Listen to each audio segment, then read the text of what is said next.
pada si kami untuk berdiri. Jadi kita akan bernyanyi lagu nasional yaitu Garuda Pancasila 3 ya. Garuda Pancasila, akulah pendukungmu. Patriot proklamasi, saya berpegang teguh. Pancasila dasar negara, rakyat paling manusia sesat, pribadi bangsaku. Ayo maju, maju, ayo. Baik, setelah kita menunaikan wajib, ini kita berdoa dulu. Jadi kita berdoa sesuai dengan agama dan kepercayaan kita masing-masing. Berdoa dimulai. Selesai. Dipersilakan dulu. Nah baik, sebelum kita masuk pada hakikat, fungsi dan tujuan PKN sekolah dasar, saya ada punya beberapa pertanyaan. Yang pertama itu, mengapa kita harus pergi ke sekolah setiap hari? Saya Pak, Ya, silakan.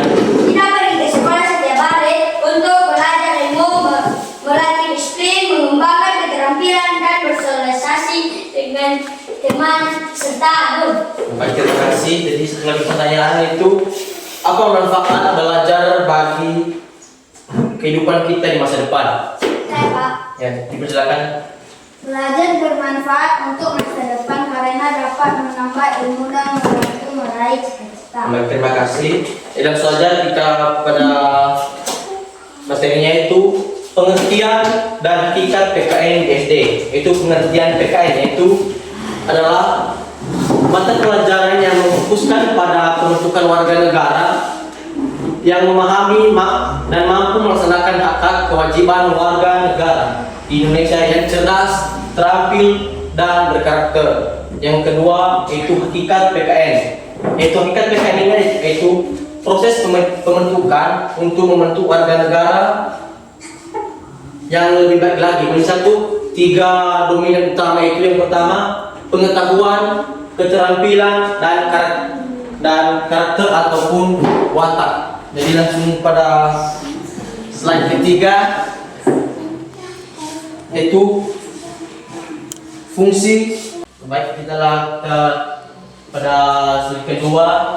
Slide ketiga itu fungsi PKN di sekolah dasar. Fungsi PKN ini memiliki 4. Yang pertama fungsi pengembangan, fungsi perbaikan, fungsi penyaring, dan fungsi solusi. Nah baik, kita akan bahas satu persatu itu. Yang pertama fungsi pengembangan, itu untuk mengembangkan atau melestarikan nilai-nilai luhur Pancasila dan bangsa Indonesia. Yang kedua fungsi penyaring, itu untuk menyaring budaya asing yang tidak sesuai dengan nilai Pancasila dan norma yang berlaku pada NKRI. Yang ketiga fungsi perbaikan, itu untuk memperbaiki atau untuk memperkuat ataupun memperbaiki kesalahan ataupun kelemahan pendidikan karakter yang ada di masyarakat kita. Yang terakhir fungsi sosialisasi, yaitu untuk memperkenalkan dan menanamkan nilai-nilai Pancasila kepada generasi muda sejak ini. Nah, setelah kita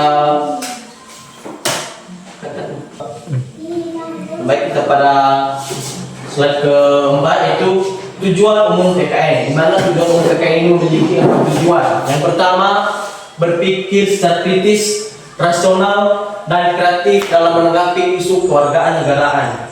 Yang kedua, yaitu berpartisipasi secara aktif, bertanggung jawab, dan bertindak secara cerdas dalam kegiatan bermasyarakat, berbangsa, dan bernegara. Yang ketiga, itu berkembang secara positif, demokratis, dan membentuk diri berdasarkan karakter masyarakat yang ada di Indonesia. Yang terakhir, berinteraksi dengan bangsa-bangsa lain, para penjatuhkan dunia, dan secara langsung atau tidak langsung dengan memanfaatkan teknologi informasi dan komunikasi. Dan berikutnya itu tujuan PKN dan BSD. Di mana tujuan PKN di sini memiliki 6 tujuan. Yang pertama, cinta tanah air, karakter Pancasila, demokratis, hak dan kewajiban, toleransi, kesadaran hukum. Dan baik, kita akan bahas satu-satu mulai dari cinta tanah air. Yaitu cinta tanah air ini untuk menumbuhkan rasa cinta kita kepada bangsa, terhadap tanah air kita, NKRI, untuk menjaga keutuhan NKRI. Yang kedua, karakter Pancasila, yaitu untuk membentuk pribadi siswa seperti kalian, untuk membentuk kepribadian yang jujur, disiplin, beriman, dan bertanggung jawab terhadap nilai-nilai dasar Pancasila. Yang ketiga, demokratis, yaitu membiasakan sikap demokratis, menghargai sesama, menghargai perbedaan, dan menyelesaikan masalah secara musyawarah. Yang keempat, hak dan kewajiban, yaitu melaksanakan hak ini. Keempat, hak dan kewajiban, yaitu setiap warga Indonesia memiliki hak dan kewajiban yang berbeda-beda, yaitu untuk melaksanakan hak serta kewajiban warga negara Indonesia yang baik. Yang kelima, toleransi, yaitu jika toleransi ini itu seperti gotong royong, menghargai keberagaman budaya bangsa baik yang ada di dalam Indonesia maupun di luar Indonesia. Yang terakhir itu kesadaran hukum, yaitu untuk menumbuhkan kesadaran dan kepatuhan terhadap norma, peraturan, dan hukum yang berlaku Yang kelima, yang berikutnya itu landasan hukum PKN. Mana landasan hukum PKN ini berlandas pada undang-undang negara Indonesia. Yang pertama, Undang-Undang 1945 pasal 27, 8, 30 dan 31, yaitu landasan konstitusional tentang hak dan kewajiban warga negara serta pendidikan nasional. Yang kedua, Undang-Undang Nomor 20 pasal 23, itu sistem pendidikan nasional yang mewajibkan PKN sebagai pelajaran wajib di semua jenjang. Yang tiga, PP Nomor 19 2005, itu untuk mengatur standar isi dan proses pembelajaran PKN di satuan pendidikan.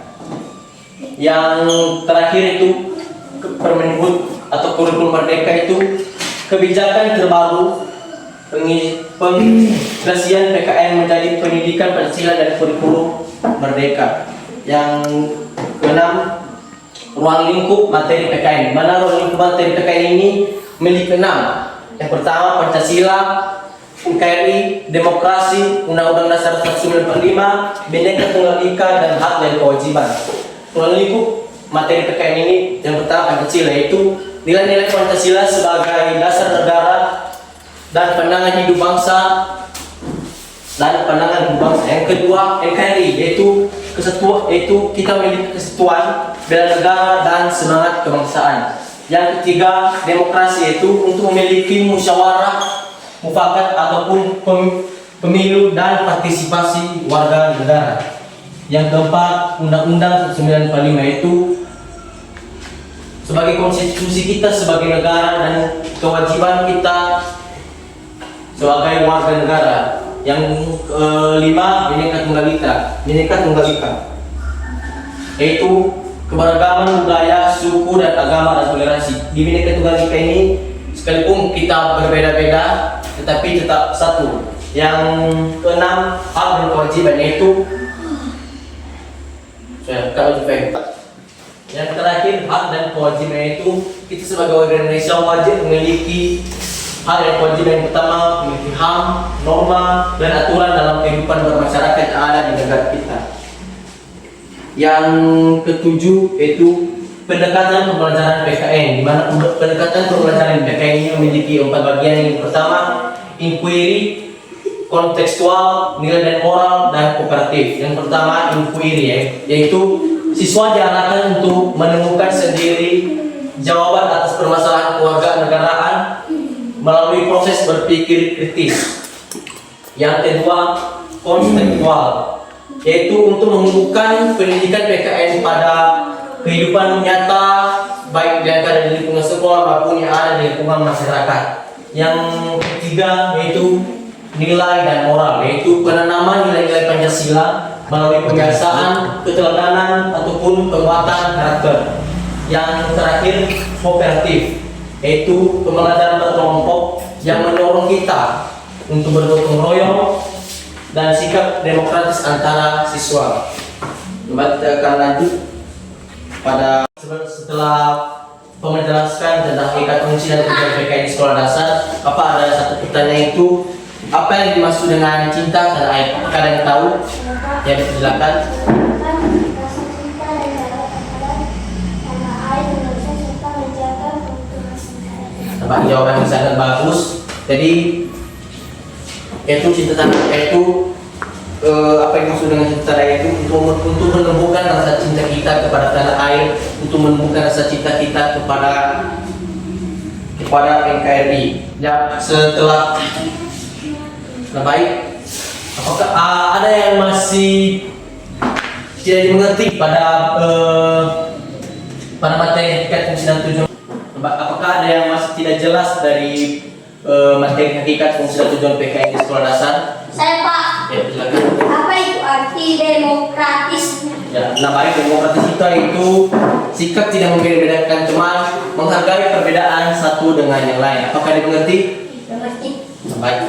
Setelah kita mempelajari tentang hakikat fungsi dan tujuan PKI di sekolah dasar, itu kesimpulan dari hakikat fungsi dan tujuan PKI di sekolah dasar yaitu proses pendidikan yang berfokus pada pembentukan warga negara yang cerdas, terampil dan berkarakter. Nah, baik, demikian pelajaran kita tentang hakikat fungsi dan tujuan PKI di sekolah dasar. Sebelum kita mengakhiri, sebenarnya kita berdoa dulu. Jadi kita berdoa sesuai dengan agama dan kepercayaan kita masing-masing. Berdoa dimulai.